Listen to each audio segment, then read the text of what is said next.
ভারত ও পাকিস্তানের সেনাদের মধ্যে আবারও ব্যাপক গোলাগুলি। বিমানবন্দরে হামলা, হুতি ও ইরানের বিরুদ্ধে প্রতিশোধের অঙ্গীকার নেতানিয়াহুর। ভারতের বিরুদ্ধে জাতিসংঘে যাচ্ছে পাকিস্তান। ইউক্রেনের সাথে শান্তি চুক্তি অনিবার্য, এটি সময়ের ব্যাপার মাত্র, পুতিন। বাংলাদেশ ও পাকিস্তান সীমান্তে বিএসএফ এর ফরওয়ার্ড হেডকোয়ার্টার করবে ভারত। গাজায় অভিযান আরও বিস্তৃত করার অনুমোদন দিল ইসরায়েল। পাকিস্তানের যে হাতিয়ার ভারতীয় জেনারেলদের ঘুম কেড়ে নিচ্ছে। ভারত ও পাকিস্তানের সেনাদের মধ্যে আবারও ব্যাপক গোলাগুলি। ভারত ও পাকিস্তানের সেনাদের মধ্যে আবারও কাশ্মীর সীমান্তের নিয়ন্ত্রণ রেখা এলওসি বরাবর গোলাগুলির ঘটনা ঘটেছে। রবিবার দিবাগত রাতে এই গোলাগুলির ঘটনা ঘটে, তবে এতে হতাহতের কোনো খবর পাওয়া যায়নি। কাশ্মীর সীমান্তে এ নিয়ে টানা 11 রাত ভারত ও পাকিস্তানের সেনাদের মধ্যে গোলাগুলির ঘটনা ঘটল। সোমবার এক প্রতিবেদনে এই তথ্য জানিয়েছে ভারতীয় সংবাদ মাধ্যম এনডিটিভি। অবশ্য ভারতীয় গণমাধ্যমে গোলাগুলির বিষয়ে বরাবরের মতো পাকিস্তানকে দোষারোপ করা হলেও গতকাল রাতের ঘটনায় পাকিস্তানের পক্ষ থেকে বা দেশটির সংবাদ মাধ্যমে এখনো কোনো তথ্য পাওয়া যায়নি। চলমান এই সংঘর্ষের মধ্যে ভারত ও পাকিস্তান পরস্পরের একজন সেনাকে আটক করেছে। ভারতের বিএসএফ সদস্য পূর্ণম কুমার সাহু গত 23 এপ্রিল সীমান্ত অতিক্রম করে পাকিস্তানে প্রবেশ করলে তাকে পাকিস্তান রেঞ্জার্স আটক করে। বিমানবন্দরে হামলা, হুতি ও ইরানের বিরুদ্ধে প্রতিশোধের অঙ্গীকার নেতানিয়াহু। ইসরায়েলের প্রধান বিমানবন্দরে ব্যালিস্টিক ক্ষেপণাস্ত্র হামলা চালিয়েছে ইয়েমেনের হুতি বিদ্রোহীরা। এই ঘটনার জেরে হুতি বিদ্রোহী ও ইরানের বিরুদ্ধে প্রতিশোধ নেয়ার অঙ্গীকার করেছেন ইসরায়েলি প্রধানমন্ত্রী বেনিয়ামিন নেতানিয়াহু। সোমবার ফরাসি বার্তা সংস্থা এএফপি তাদের এক প্রতিবেদনে এ খবর জানিয়েছে। খবরে বলা হয়, নেতানিয়াহু বলেছেন, হুতি বিদ্রোহীদের ও ইরানকেও এই হামলার পরিণতি ভোগ করতে হবে। সামাজিক মাধ্যম টেলিগ্রামে প্রকাশিত ভিডিওতে নেতানিয়াহু বলেন, অতীতেও ইরানের সমর্থনপুষ্ট হুথি বিদ্রোহীদের বিরুদ্ধে ব্যবস্থা নিয়েছে ইসরায়েল এবং ভবিষ্যতে উপযুক্ত ব্যবস্থা নেবে। এই দফায় এই প্রতিশোধমূলক পদক্ষেপ নেওয়া হবে না, বরং বেশ কয়েক দফায় প্রতিশোধ নেওয়া হবে, যোগ করেন তিনি। কাতার ভিত্তিক সংবাদ মাধ্যম আল জাজিরা তাদের এক প্রতিবেদনে খবর জানায়, আল জাজিরার যাচাইকৃত ছবি এবং ফুটেজ অনুসারে রবিবার ইরান সমর্থিত ইয়েমেনের বিদ্রোহী গোষ্ঠী হুথির ছোড়া একটি ব্যালিস্টিক ক্ষেপণাস্ত্র ইসরায়েলের বিমানবন্দরের সীমানায় আঘাত হানে, যার ফলে একটি রাস্তা ও যানবাহন ক্ষতিগ্রস্ত হয় এবং বিমান চলাচল বন্ধ হয়ে যায়। ভারতের বিরুদ্ধে জাতিসংঘে যাচ্ছে পাকিস্তান। ভারতের সঙ্গে ক্রমবর্ধমান উত্তেজনার মধ্যে জাতিসংঘের নিরাপত্তা পরিষদে যাওয়ার ঘোষণা দিয়েছে পাকিস্তান।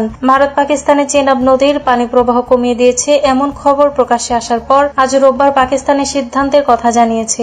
ভারত নিয়ন্ত্রিত কাশ্মীরের পেহেলগামে গত 22 এপ্রিল বন্দুকধারীদের হামলায় 26 জন নিহত হন, যাদের বেশিরভাগই পর্যটক। এই হামলার পেছনে পাকিস্তানের হাতে রয়েছে দাবি করে দেশটির বিরুদ্ধে বিভিন্ন পদক্ষেপ নিচ্ছে নয়াদিল্লি। তবে অভিযোগ নাকচ করে পাল্টা ব্যবস্থা নিচ্ছে পাকিস্তানও। এ নিয়ে পারমাণবিক শক্তিধর দুই প্রতিবেশী দেশের মধ্যে তীব্র উত্তেজনা বিরাজ করছে। পাকিস্তানের পররাষ্ট্র মন্ত্রণালয়ের এক বিবৃতিতে বলা হয়, ভারতের সঙ্গে তীব্র উত্তেজনার মধ্যে এই অঞ্চলের সর্বশেষ অবস্থা জাতিসংঘ নিরাপত্তা পরিষদকে অবহিত করার সিদ্ধান্ত নিয়েছে পাকিস্তান। নিরাপত্তা পরিষদের বৈঠক আহ্বানে অবিলম্বে পদক্ষেপ নিতে জাতিসংঘে পাকিস্তানের স্থায়ী প্রতিনিধি আসিম ইফতেখারকে নির্দেশ দিয়েছেন দেশটির পররাষ্ট্রমন্ত্রী ইসাক দার। বিবৃতিতে বলা হয়, ভারতের আগ্রাসী কর্মকাণ্ড, উস্কানি এবং উস্কানিমূলক বক্তব্যের বিষয়টি জাতিসংঘ নিরাপত্তা পরিষদকে অবহিত করবে পাকিস্তান। বিবৃতিতে আরো বলা হয়, বিশেষ করে সিন্ধু পানি চুক্তি স্থগিতের মতো ভারতের বেআইনি পদক্ষেপের বিষয়টি তুলে ধরবে পাকিস্তান। পররাষ্ট্র মন্ত্রণালয়ের বিবৃতিতে আরো বলা হয়, আন্তর্জাতিক সম্প্রদায়ের কাছে প্রকৃত ঘটনা তুলে ধরতে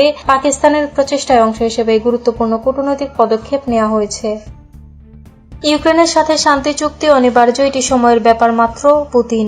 ইউক্রেনের সাথে শান্তি চুক্তিকে অনিবার্য বলে উল্লেখ করেছেন রাশিয়ার প্রেসিডেন্ট ভ্লাদিমির পুতিন। পুতিন বলেন, এটি সময়ের ব্যাপার মাত্র। রুশ সাংবাদিক পাভেল জারুবিনকে দেওয়া সাক্ষাৎকারে এসব কথা বলেছেন পুতিন। রবিবার রুশ বার্তা সংস্থা তাসের এক প্রতিবেদনে বলা হয়েছে, সাক্ষাৎকারে পুতিন বলেছেন, ইউক্রেনের সাথে চলমান এই যুদ্ধে আমাদের পরমাণু অস্ত্রের দরকার পড়েনি এবং আমরা আশা করি ভবিষ্যতেও তা প্রয়োজন হবে না। রাশিয়ার প্রেসিডেন্ট জোর দিয়ে বলেন, পারমাণবিক অস্ত্র ছাড়াই রাশিয়ার কাছে যথেষ্ট শক্তি ও সম্পদ আছে এই বিশেষ সামরিক অভিযান সফলভাবে শেষ করার জন্য। তিনি বলেন, 2022 সালে যা শুরু হয়েছিল তা রাশিয়ার প্রয়োজনীয় ফলাফলের সাথে একটি যৌক্তিক পরিণতিতে পৌঁছানোর জন্য আমাদের যথেষ্ট শক্তি ও সামর্থ্য আছে। তিনি আরো বলেন, ইউক্রেনের সামরিক অভিযানের সময় রাশিয়া ধৈর্য ধরে আছে। কিছু মহল আমাদের ভুল পদক্ষেপ নিতে প্ররোচিত করার চেষ্টা করছে। পুতিন স্পষ্টভাবে উল্লেখ করেন, রাশিয়া ও ইউক্রেনের মধ্যে শান্তি ও সমঝোতা অনিবার্য।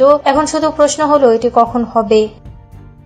বাংলাদেশ ও পাকিস্তান সীমান্তে বিএসএফ এর ফরওয়ার্ড হেডকোয়ার্টার করবে ভারত। ভারতীয় সীমান্তরক্ষী বাহিনী বিএসএফ আরও 16টি ব্যাটালিয়ন গঠন সরকারের চূড়ান্ত অনুমোদনের অপেক্ষায় আছে। এসব ব্যাটালিয়নে থাকবে প্রায় 17,000 জওয়ান। পাশাপাশি পাকিস্তান ও বাংলাদেশ সীমান্তে পশ্চিম ও পূর্ব কমান্ডের জন্য দুটি ফরওয়ার্ড হেডকোয়ার্টার স্থাপন করা হবে। সরকারি সূত্রগুলো এই তথ্য জানিয়েছে। পরিকল্পনাটি ইতিমধ্যে নীতিগত অনুমোদন পেয়েছে।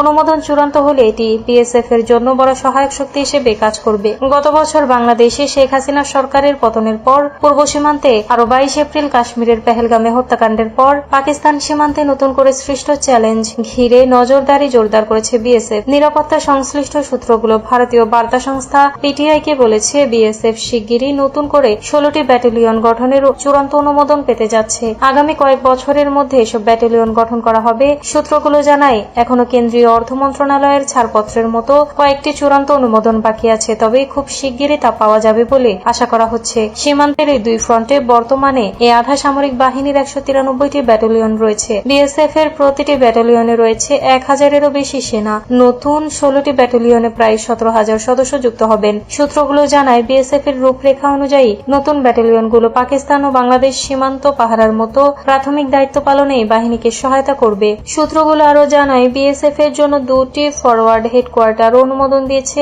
কেন্দ্রীয় স্বরাষ্ট্র মন্ত্রণালয়। জম্মু সীমান্তে বিএসএফ এর বর্তমানে 4টি সেক্টর রয়েছে। সূত্রগুলো জানিয়েছে, নতুন এই ব্যাটালিয়নগুলোতে পুরুষ ও নারী সদস্য নিয়োগ প্রক্রিয়া শিগগিরই শুরু করবে বিএসএফ। এরপর শুরু হবে তাদের প্রশিক্ষণ।